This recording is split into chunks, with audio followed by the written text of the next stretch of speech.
In Washington state, there are places called adult family homes. Think small, home-like houses, not big hospitals, where 6 to 8 elderly or disabled people live together and get care.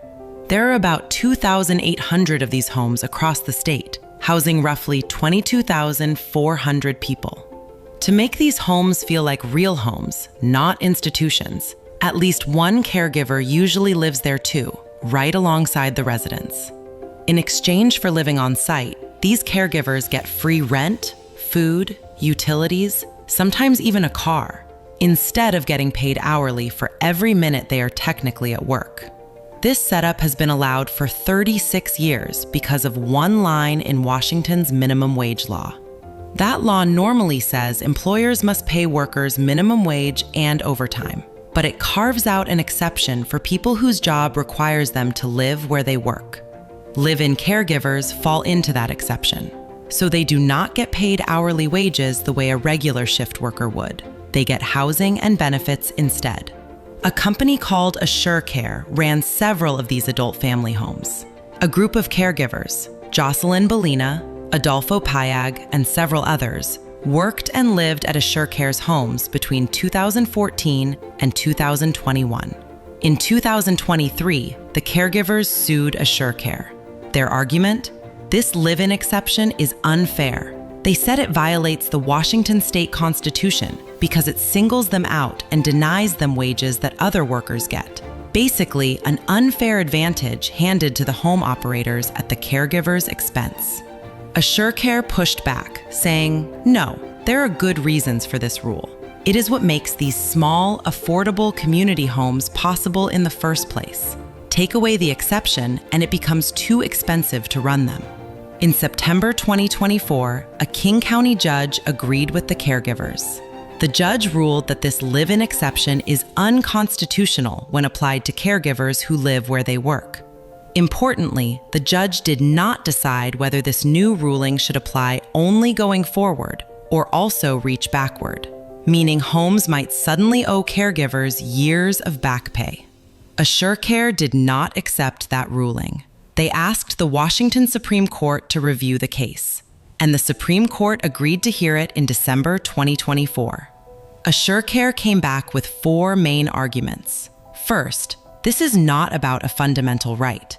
They argued the live-in pay exception is just a technical detail created by the legislature, not some deep constitutional right.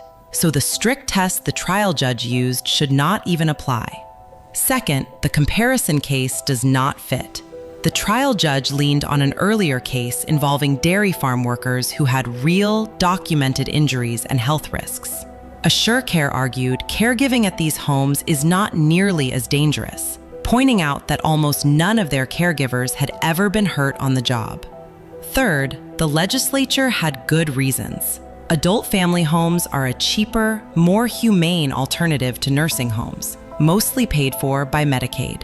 AssureCare said the whole system was built around this exception, and it exists to keep these homes affordable and available for vulnerable people. And fourth, do not make it retroactive.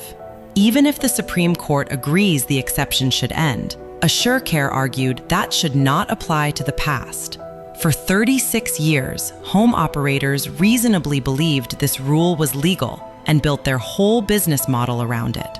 Forcing homes to suddenly pay years of back wages, they warned, could bankrupt many small operators and force homes to close, leaving vulnerable residents without housing. The stakes here could not be higher. If the Supreme Court sides with the caregivers, live-in caregivers across Washington could be entitled to minimum wage and overtime pay. A huge win for worker rights, but potentially a massive financial hit for adult family home operators. If it also applies retroactively, homes could owe years of back pay. AssureCare claimed this could bankrupt many small operators and shut down homes housing thousands of vulnerable people. And if the Supreme Court sides with AssureCare, the current system stays as is. Live-in caregivers keep getting housing and benefits instead of wages. As of May 2025, the Washington Supreme Court had not yet ruled. So the case landed in front of Washington's highest court. 9 justices, the final word on this. In September 2025, both sides came in swinging with their written arguments.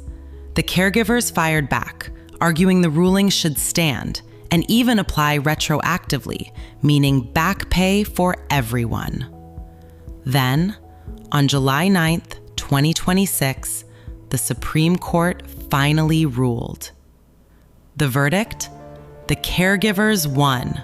By a lopsided 8-1 vote, the justices agreed with the trial court. The live-in exemption is unconstitutional, but only as it applies to live-in caregivers at adult family homes. This was not a small technical decision. The justices went further than just saying this rule is unfair. They specifically found that live-in caregiving at adult family homes is a dangerous occupation that requires statutory protection, meaning the court agreed this work is genuinely risky enough that the state constitution requires lawmakers to protect these workers, not carve them out. During the case, 6 caregivers gave first-hand accounts of what the job actually looked like. They described working up to 24-hour shifts with no overtime pay or sick leave, being forced to sleep in hallways and on floors, often woken up for emergencies, all while being paid just $4 to $6 an hour, less than a third of the state's minimum wage at the time. The court also specifically rejected AssureCare's argument that it would cost them too much money. The court found that administrative convenience and potential economic impact are not valid reasons for denying workers constitutionally required protections. There was one dissenting justice. Justice Johnson believed the caregivers' complaints were real. He was not defending the company. His issue was that the court made a big blanket rule for all live-in caregivers statewide, based on evidence from just one company's case. He felt that was too broad a decision without more evidence first. Here is the headline effect. Live-in caregivers at adult family homes are now entitled to full Minimum Wage Act protections. Minimum wage for every hour worked, and overtime pay for anything over 40 hours in a week. That is a massive shift from a flat daily rate plus free housing to getting paid properly for every hour plus overtime. But here is an interesting wrinkle. The court did not just close the book and walk away. It affirmed the lower court's ruling and sent the case back down for further proceedings. So the fight is not 100% finished. There are still follow-up questions to sort out, likely including exactly how much back pay individual caregivers are owed, and how this gets applied practically going forward. It is also worth noting the ruling was narrow in one sense. The court did not erase the live-in exemption for every type of worker in Washington, only as applied specifically to caregivers at adult family homes. But legal commentators are already flagging that this decision hands future plaintiffs' lawyers a ready-made blueprint to challenge similar exemptions elsewhere. So that is the story. A rule that stood for 64 years. One that let caregivers sleep on hallway floors for $4 an hour is finally gone. For thousands of caregivers across Washington, this is a life-changing win. But the story is not fully over. The case has been sent back to court. The next big question, how much back pay these homes might owe, is still being decided. For adult family home operators, especially the small ones, that question could determine whether some of these homes survive at all. One law, one ruling, 2 very different futures.